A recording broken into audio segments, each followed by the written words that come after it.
예, 오늘은 로마서 3장 25절부터 마지막 절까지 그렇게 하도록 합니다. 우리가 지난번에 이제 로마서 3장 앞부분을 이야기하고, 그 다음에 또 1장과 2장을 계속 해서 우리가 나누었던 것은, 모든 사람은 다 제 아래에 있다라는 것이었죠. 자연인이든 양심의 법을 따라서 사는 그 의로운 사람이든, 그 다음에 율법을 가진 자든, 그 다음에 스스로 의롭다고 하던 자든 다 제 아래 있다라는 것이 이제 지금까지 우리가 나눈 거였었어요. 그러면서 모든 사람이 제 아래 있기 때문에 어디에 이르지 못한다?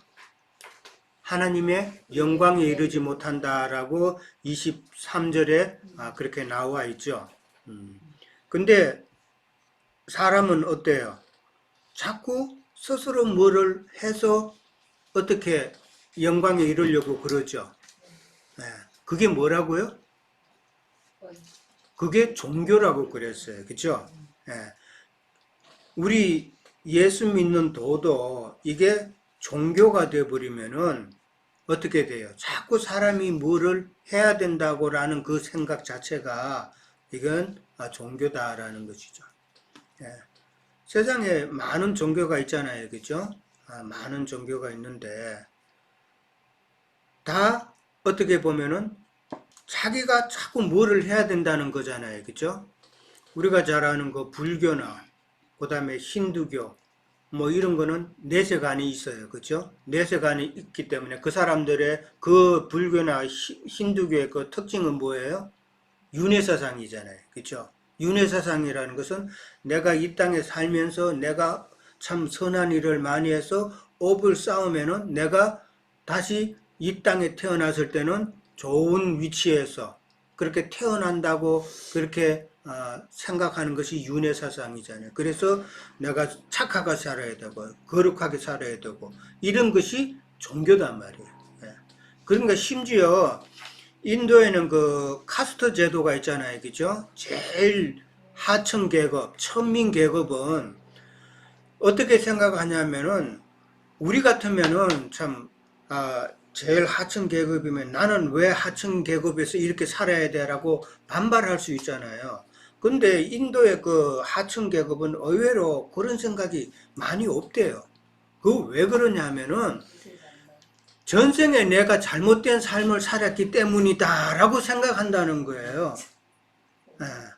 그러니까 내가 전생에 잘못 살았기 때문에 내가 지금은 이 현생에서는 내가 지금 이런 꼴로 이게 왔다. 그러니까 지금 내가 하층 계급에 속해서 살지만은 내가 또 업을 쌓아가지고 전생 다시 다른 생에서는 내가 또 높은 그런 위치에 올라가야지 하는 이 생각이다라는 것이죠.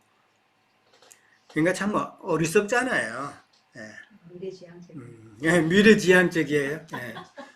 자, 그런 생각이 불교와 힌두교의 그 윤회사상, 그 내세관이다라는 거지. 그러니까 불교도 내가 성불된다 그러죠. 열심히 도를 닦고 해탈의 경지에 이르면은 이게 성불된다고 그러잖아요.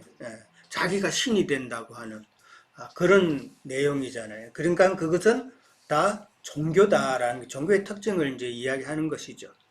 그러니까 우리가 잘 아는 그 유교 같은 경우는 내세관이 없어요. 유교는 내세에 대한 그게 내세관이 없기 때문에 사람이 태어나고 죽는 거는 이 유교라는 기를 갖다가 많이 강조해요. 우리가 이제 기라는 거 알잖아요. 한방에서 기가 뭐 막혔다, 뚫혔다 뭐 이러는데 유교는 사람이 태어나고 죽는 것이 기가 모여서 태어나는 것이고 그 다음에 기가 흩어짐으로 죽는다 이런 사상이에요. 그게 유교예요. 그러니까 내세관은 없는 거예요. 그러면서 한번 사람이 이 땅에 태어나서 살다가 죽으면 끝이다라는 생각이죠. 내세관이 없으니까. 그러면은 그 사람들은 그 영생의 개념이 나는 죽지만은 내 자식을 통해서 내 아들을 통해서 나는 영생한다라고 믿는 게 유교 사상이에요.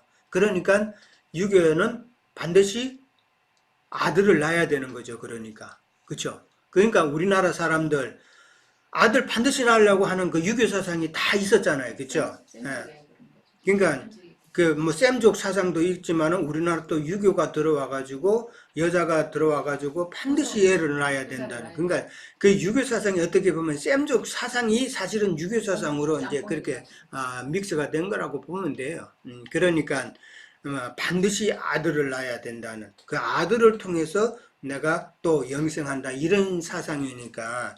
그러니까 유교에 젖은 우리 옛날 사람들은 보면은 여자가 시집 와가지고 아들 못 낳으면은 칠거지약이라고 그러죠. 예.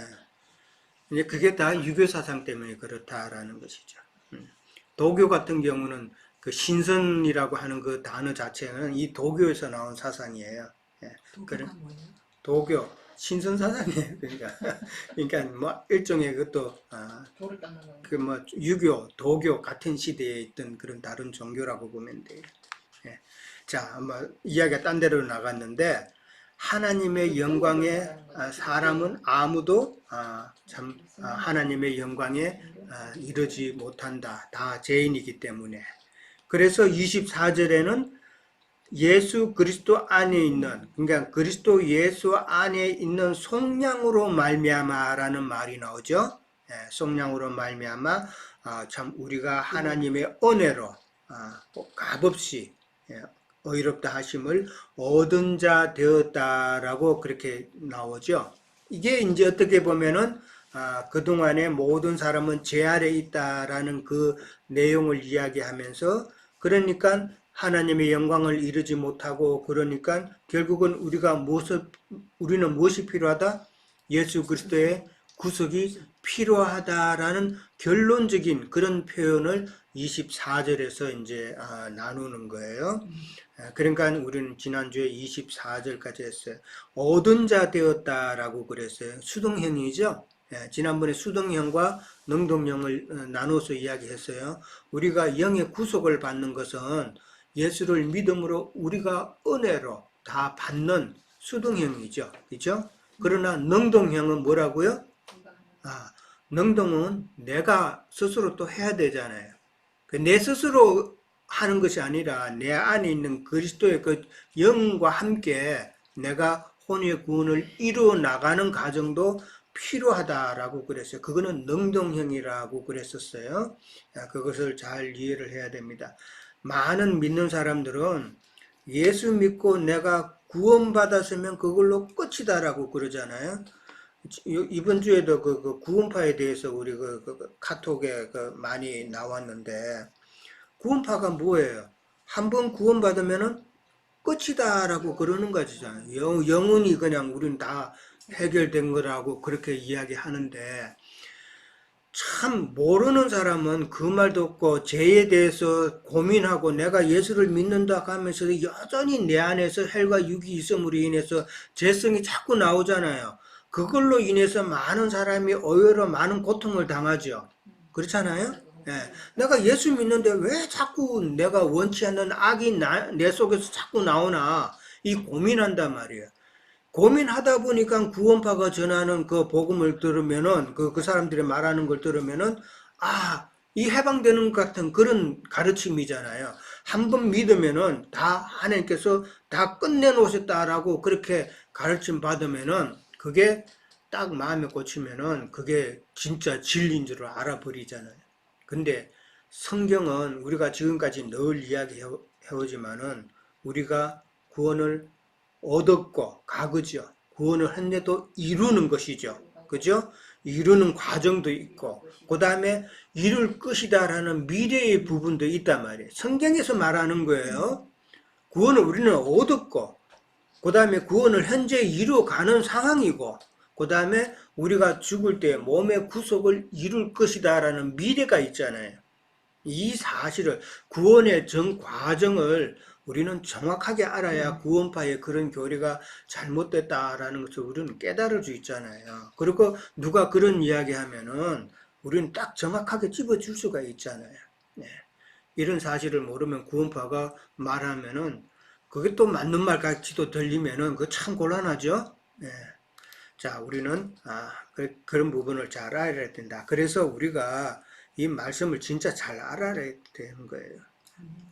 자, 그 다음에 이제 25절부터 이제 들어갑니다. 25절이 참 중요한 말이에요. 이 예수를 하나님이 그의 피로서 믿음으로 말미암는 화목 제물로 세우셨으니 길이 참으시는 중에 전에 지은 죄를 간과하심으로 이렇게 나와요. 간과하심으로 자기의 의로우심을 나타내려 하신다 그랬어요. 자, 이 예수를 하나님이 그의 피, 이 예수는 인자 예수님이죠. 그렇죠? 인자 예수님이고 하나님이 그의 피라 그랬어요. 그의 피는 그의 생명이죠. 그렇죠? 생명인데 그의 피라는 것은 십자가의 죽음이죠. 그렇죠? 그러니까 예수를 십자가에 죽게 하심으로라는 이야기잖아요. 그렇죠? 그러니까 예수님께서 십자가에 죽으심으로 예수님께서는 율법의 모든 제사를 지금 완성하시는 것이죠. 율법의 모든 제사는 누구예요? 예수 그리스도를 이야기하는 거잖아요. 그렇죠? 예수 그리스도를 미리 상정하는 것이었기 때문에, 예표하는 것이었기 때문에 예수님께서 십자가에 못 박혀 돌아가시는 것은 구약의 모든 율법 제사를 완전히 이루시는 것이다 라고 그랬어요. 그 다음에 믿음으로 말미암는 화목 제물로 세우셨다라고 그랬어요. 이 믿음은 무슨 믿음? 예수님께서 나의 구속을 이루셨고, 내가 그 예수를 믿기만 하면은 구원받는다는 그 믿음이에요. 처음 믿음이죠. 믿음으로 말미암는 화목 제물로 세우셨다 그래서 이 세우셨다라는 이 말은 경륜적으로 하나님께서 만세전에 이미 계획하셨다라는 이야기죠. 그렇죠? 하나님께서 경륜에 따라서 이미 다 계획하신 것이다라는 거죠. 자, 이게 화목제물이라는 말이 나왔어요. 화목제물 요한 1서 2장 요한 1서 2장 2절 한번 찾아볼까요? 요한 1서 2장 요한 1서 2장 2절에 보면은 다 찾았어요? 다 같이 볼게요. 그는 우리 죄를 위한 화목 제물이니 우리만 위할 뿐 아니요 온 세상의 죄를 위하십니다 라고 나오죠. 화목 제물.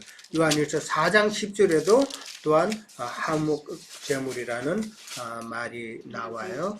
화목 제물로 그 아들을 보내셨다라고 나오죠. 화목 제물이라는 말이 나와요. 근데 우리가 성경에서 보면은 속죄 제물이라는 말도 많이 나왔죠. 예수님을 갖다가 속죄 제물 되신다 그런 표현도 있고, 그 다음에 지금 오늘 나온 것처럼 화목 제물이 되셨다라고 그렇게 표현이 되어 있어요. 자, 그러면은 예수님을 두고 다 하는 이야기잖아요, 그죠? 속죄 제물과 화목 제물의 그 차이는 무엇일까? 속죄 제물이라고 말할 때는 어디에 좀 중점을 둔다고 그럴까? 그러니까 죄를 그러니까 속죄 제물 되셨다라는 말은 하나님께서 우리에 대해서 생각할 때는 진노하실 수밖에 없는 존재잖아요. 그렇죠? 우리의 죄로 인해서 하나님께서 진노하신단 말이에요. 그 진노를 달래기 위해서는 하나님께서는 아들의 피가 필요한 거예요. 그렇죠? 그러니까 이 속죄라는 말은 짐승을 잡아서 피 뿌리듯이 아들을 잡아서 아들의 그 생명을 통해서 피 뿌린다라는 그 뜻이 속죄한다는 의미잖아요. 그렇죠? 피 뿌림으로 이제 속죄가 되는 거잖아요. 그렇죠? 그러니까 속죄한다는 말은 피를 뿌린다라는 그런 의미인 거예요. 그래서 구속의 피라는 것이죠, 그게. 근데 성경에 보면은 그걸 갖다가 예수의 피라는 단어를 많이 표현을 했어요. 히브리서 9장 12절에도 한번 볼까요? 히브리서 9장 12절에 보면은 361페이지 보면은 염소와 송아지의 피로 하지 아니하고 오직 자기의 피로 돼 있어요. 이 자기의 피로라는 것이 인자 예수의 피라는 말이죠. 그렇죠? 예. 예수의 피로 나와 있고, 그 다음에 히브리서 10장 19절에 봅니다. 10장 19절에 보면은 거기는 우리가 예수의 피를 힘입어라고 나와 있죠. 예수의 피라고 나와 있어요. 그 다음에 요한일서 1장 7절에도 보면은 예수의 피라는 단어가 나와요. 그러니까 예수의 피라고 말할 때는 다 무슨 의미다? 속죄의 의미다. 예수님께서 속죄 제물이 되셨다라는 것을 의미하는 그런 단어라는 것이죠. 그러니까 속죄 제물, 그 다음에 구속의 피다라는 그런 의미예요. 그런데 오늘은 이제 여기 본문에는 화목 제물이라는 말이 나왔죠. 이 화목 제물이라는 것은 죄로 인해서 하나님과 원수 관계된 우리가 예수님의 십자가 그 피로 인해서 우리가 하나님과 화목하게 됐다는 그 내용. 그러니까 하나님께서 예수 그리스도의 피로 우리와 화목하게 되었다라는 그 내용을 이야기할 때는 화목제물로 그렇게 표현한다는 것이죠. 그러면 아까는 예수의 피라고 그랬으면은 이제는 무슨 피라고 표현할까? 그리스도의 피라고 하는 거예요. 그리스도의 피. 그리스도의 피는 우리를 진리와 생명으로 나게 하는 거죠. 그러니까 예수 그리스도의 영이잖아요. 영, 진리의 말씀이잖아요. 그 예수님의 영이다 말이에요. 그 예수님의 영이 지금도 우리를 하나님과 화목하게 하는 거죠. 그렇죠?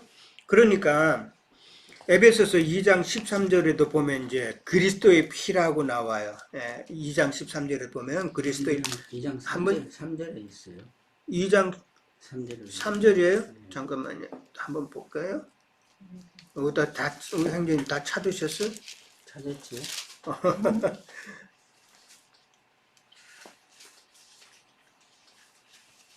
2장 13절이에요. 13절. 2장 3절이 아니고 2장 13절이에요.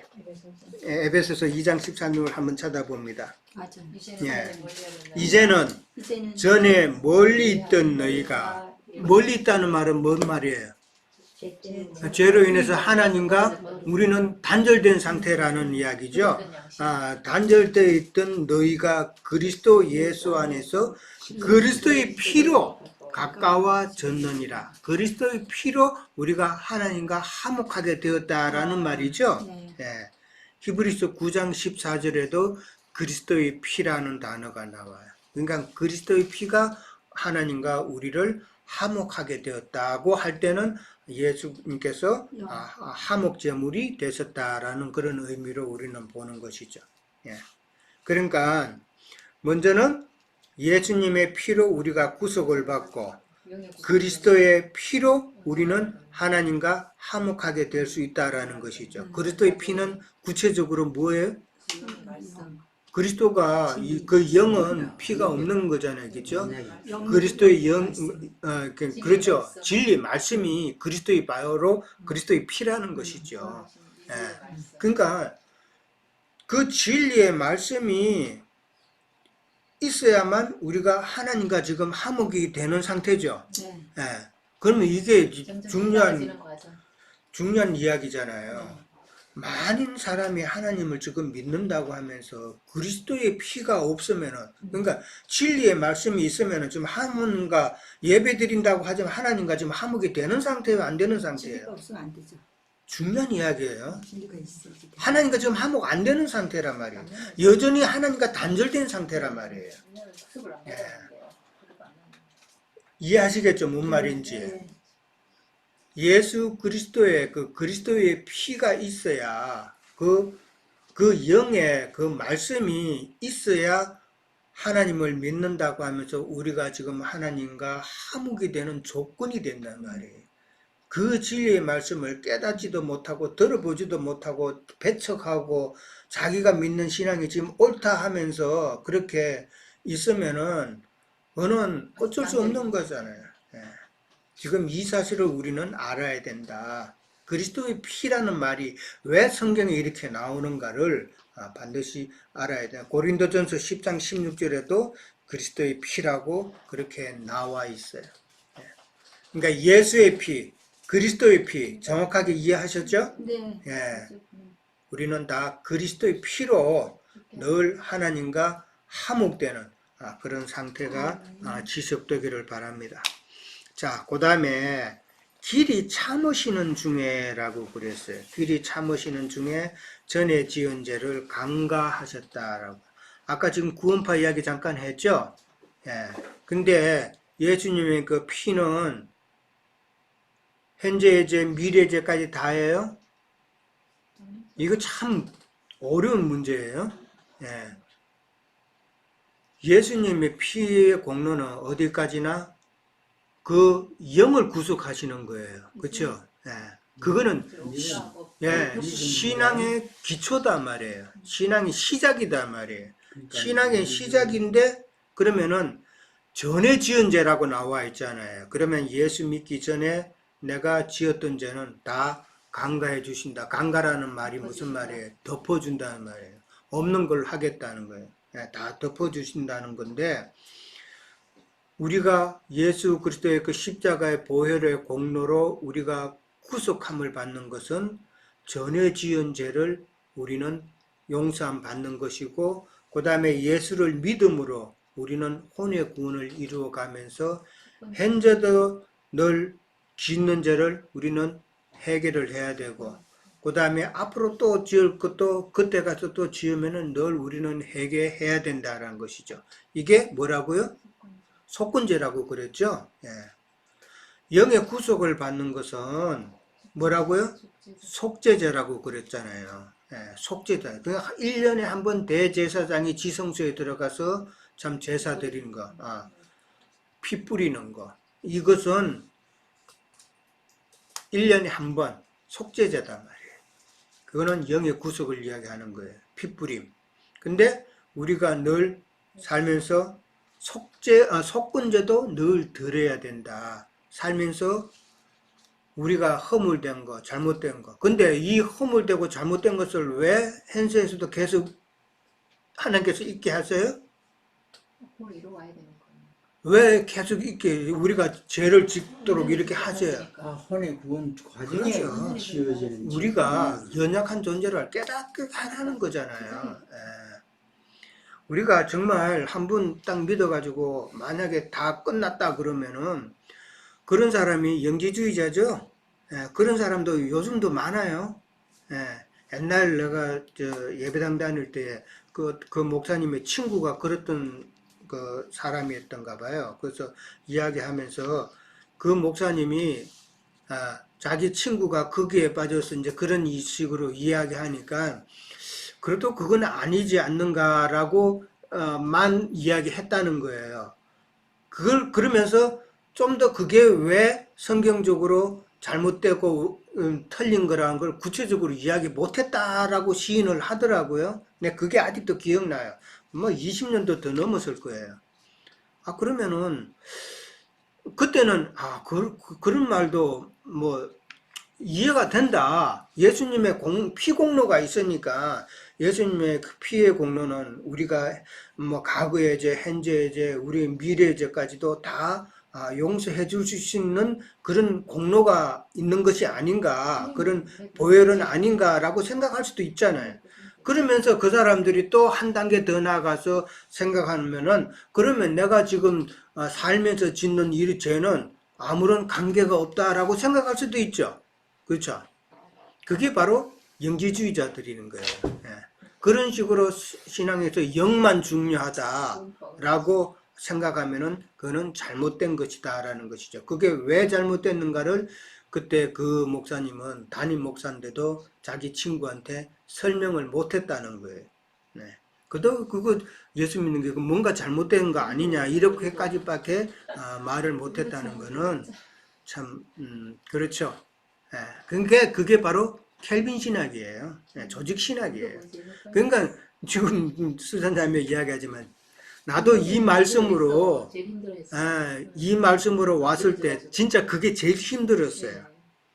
예수님의 공로는 피의 공로는 참 과거의 죄, 현재의 죄, 미래의 죄까지 다 속해 주실 만큼 그 공로가 있는 거룩한 피인데 지금 내가 이제 우리는 과거의 지은 죄만 용서함 받을 수 있고 현재의 죄, 미래의 죄는 그때그때마다 우리가 참 해결을 해야 된다는 이 말이 참 어려웠어요. 저도. 예. 그만큼 내 속에는 조직 신학이 꽉 못 박혀 있었기 때문에 그거 빼내는 것이 힘들었다라는 것이죠. 근데 성경을 몰랐기 때문에 그런 말을 맹신했던 거 아니에요. 근데 성경을 통해서 우리가 보면은 참 우리는 속근죄도 늘 덜해야 된다는 게 우리는 깨닫잖아요. 그것을 이제 설명하는 거죠. 예. 자, 그 다음에 이제 길이 참으시는 중에라고 그랬어요. 2장 4절에도 똑같은 말이 한번 나왔죠. 하나님께서는 길이 참으신다라는 말이 나왔었어요. 그때 길이 참는다는 그 의미가 어떤 의미라고 제가 설명을 드렸는데 혹시 기억나세요? 안 나죠. 안 나요? 2장 했던 건데 2장 4절에 보면은 하나님께서 길이 참으신다는 말이 있는데 그때 그 의미상 그 뜻은 어떠한 충격에도 하나님께서는 바로 반응하지 않는다라고 제가 그때 설명을 드렸어요. 그렇죠? 예. 근데 우리 사람은 참지 못하죠?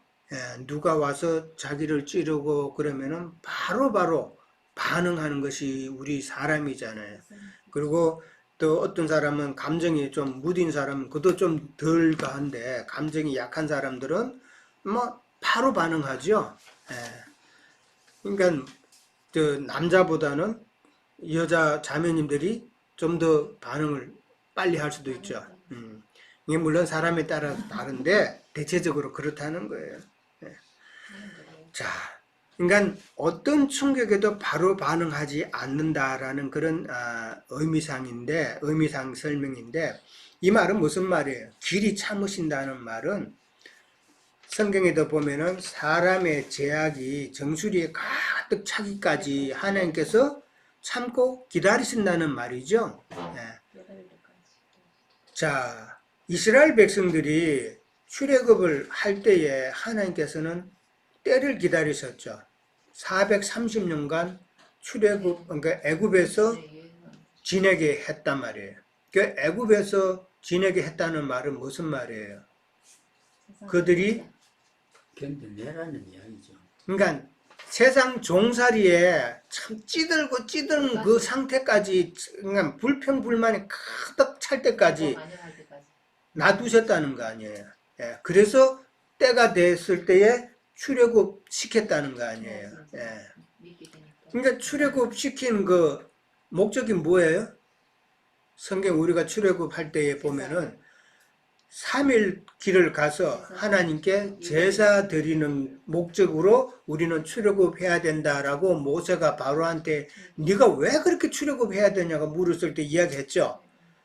우리가 죽고 장사되고 부활의 신앙으로 하나님께 예배하는 것. 그 예배는 중요한 요소가 그리스도의 영과 진리의 말씀 안에서 우리가 하나님께 예배하는 그 목적을 가지고 우리는 세상에 나와서 예수를 믿고 예배해야 되는 거죠. 예. 요즘 민수기를 하는데 민수기가 뭐예요? 예. 출애굽해서 나왔죠. 출애굽한다는 건 빼내시는 거잖아요. 예. 일종의 빼낸단 말이에요. 근데 애굽에 있는다는 말은 애굽에서 사실은 생육 번성하죠. 그렇죠? 이스라엘 백성들이 430년 있으면서 수백만의 그 백성들이 번성했잖아요.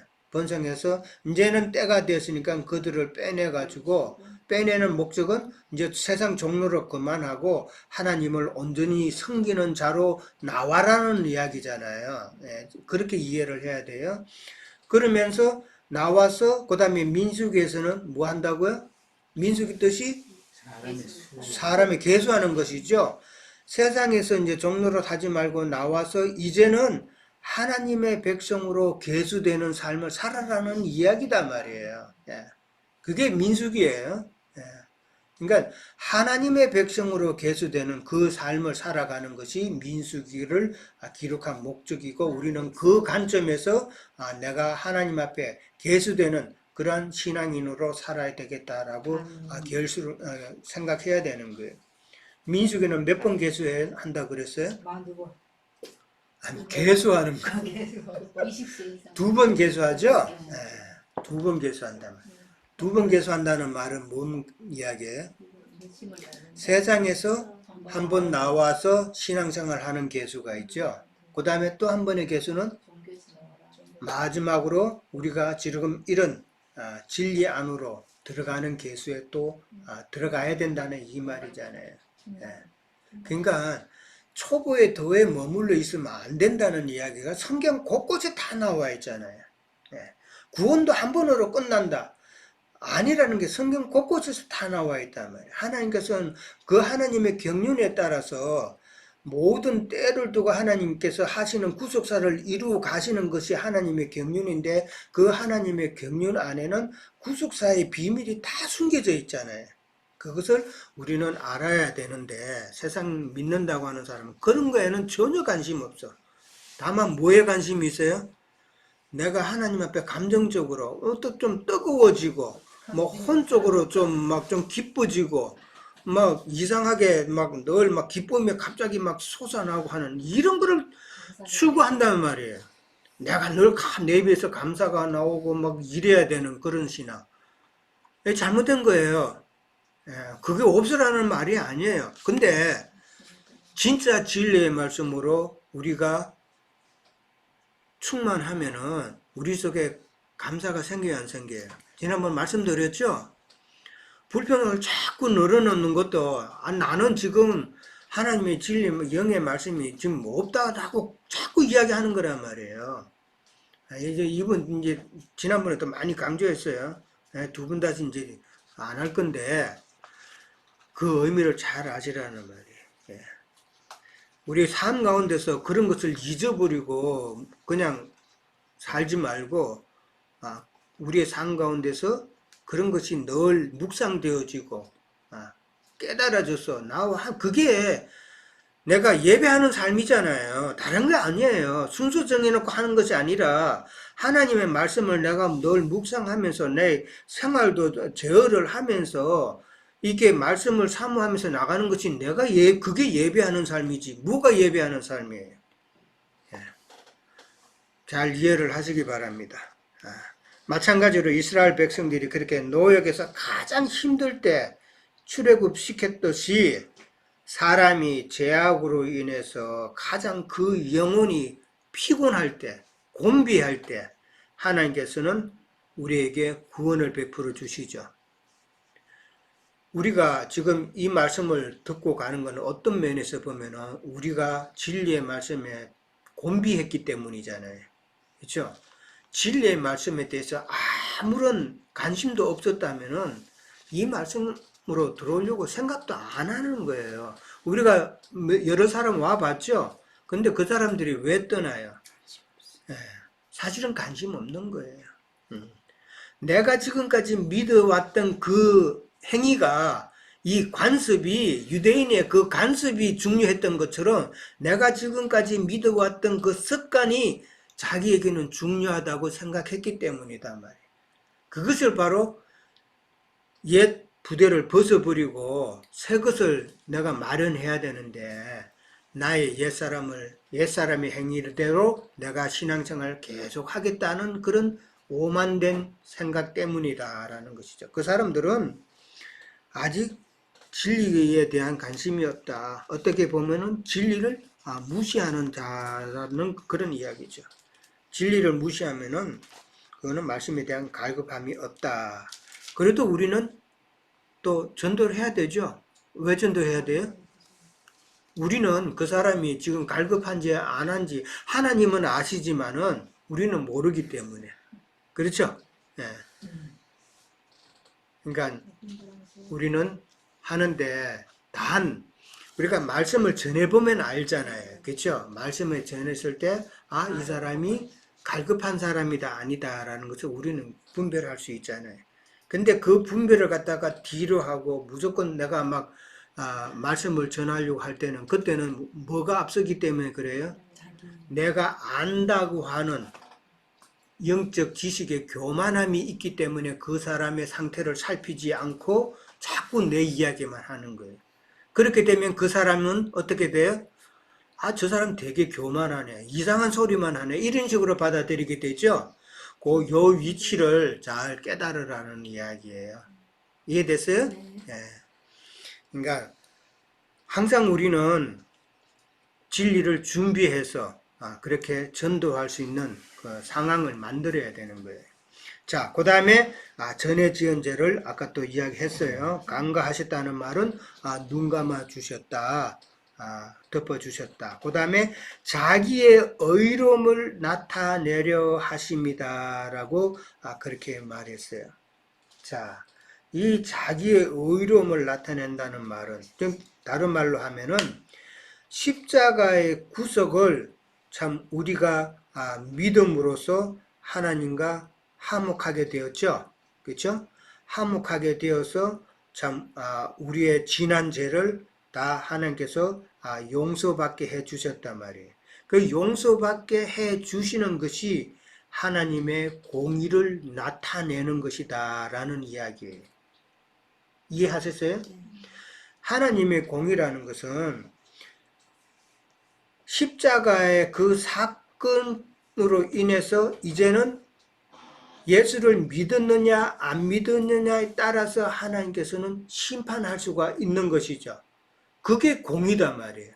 하나님께서는 아무렇게나 너는 죄인, 너는 뭐 오른쪽, 너는 왼쪽 이런 식으로 하시는 것이 아니라 하나님께서는 그 기준이 있을 거 아니에요. 그렇죠? 그 기준이 십자가의 그 사건을 갖다가 네가 믿느냐 안 믿느냐 그렇단 말이에요. 그것으로 인해서 하나님의 자기의 의로움을 나타내셨다는 말은 하나님의 공의를 그렇게 나타내는 것이다 라는 것이죠. 네. 사도행전 17장 3절 한번 찾아볼까요? 사도행전 17장 3절.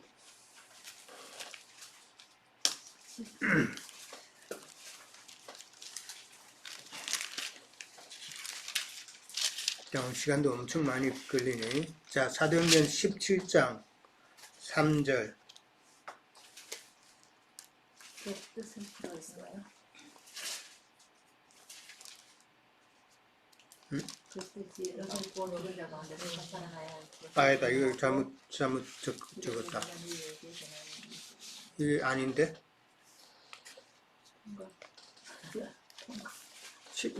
옮겨 적으면서 잘못 옮겨 적은 것 같으네.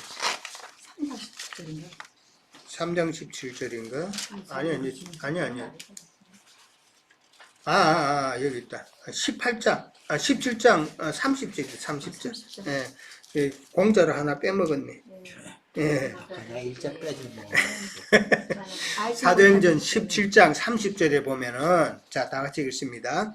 알지 못하던 시대에는 하나님이 간과하셨거니와 이제는 어디든지 사람에게 다 명하사 회개하라 하셨으니. 자, 알지 못하던 시대 때는 하나님께서 간과하셨다. 이 말은 무슨 말이에요? 하나님을 알지 못하던 그 때, 그거죠. 그러니까 알지 못하던 때, 하나님을 알지 못하던 때는 하나님께서 그들을 갖다가 너는 안 믿었기 때문에 심판한다 그러면 하나님이 공의해야 아니에요? 아니죠. 그러니까 여기서 뭐라고 지금 표현해요? 하나님께서 간과하셨다라고 나오죠.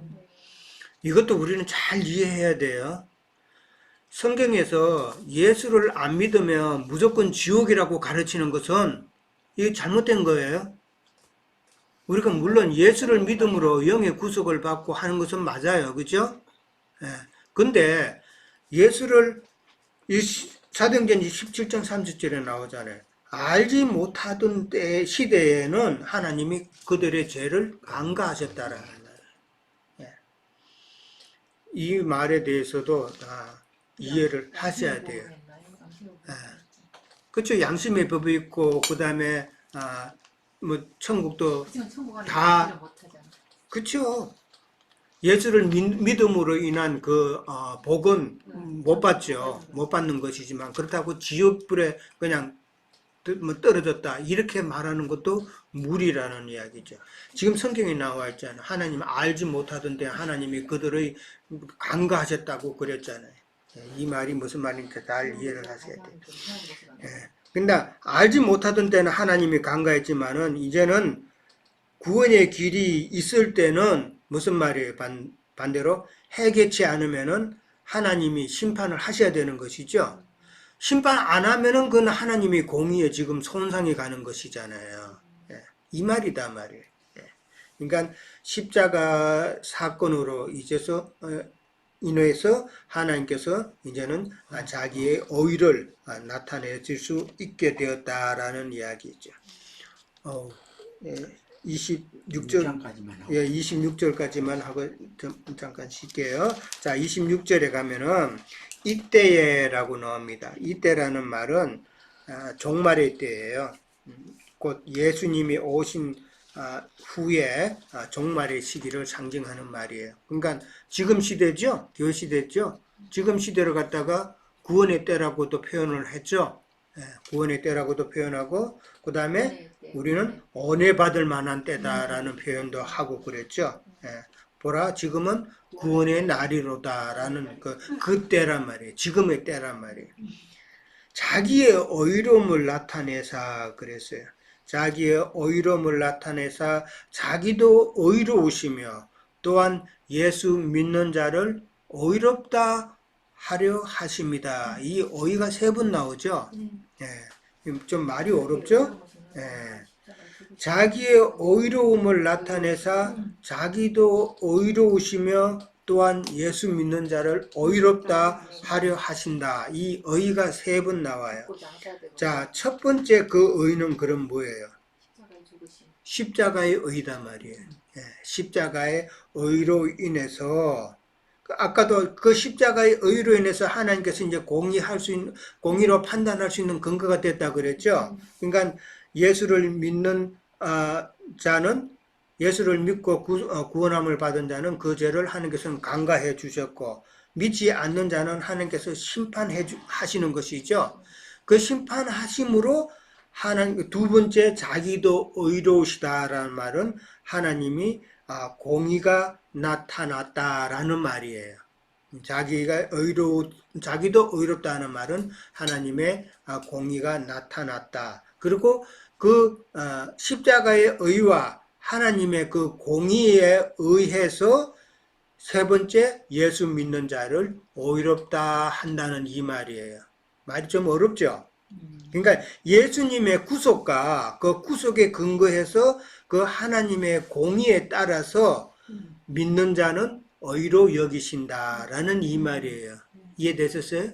예, 그렇게 이해하면 돼요. 그러니까 3번째 마지막에 그 의는 첫 번째와 두 번째 의의 결과죠. 예, 결과로 예수를 믿는 자를 의롭다라고 한단 말이에요. 그러니까 우리가 의롭다 함을 받을 조건은 예수님의 십자가의 의가 있어야 되고 그 다음에 그 의를 우리가 믿으면은 그 믿음을 따라서 하나님께서 심판하시는 그 기준에 따라서 우리는 또한 의로움을 받는다라는 이야기죠. 첫 번째는 인자 예수 믿는 거고 두 번째 거는 부활하신 거, 세 번째는 그 믿음을 받아들인다. 그렇게 이해를 하시면 됩니다. 자, 그러면은 잠깐 쉬었다가 하겠습니다. 네. 박사님이 인터넷이 안 돼가지고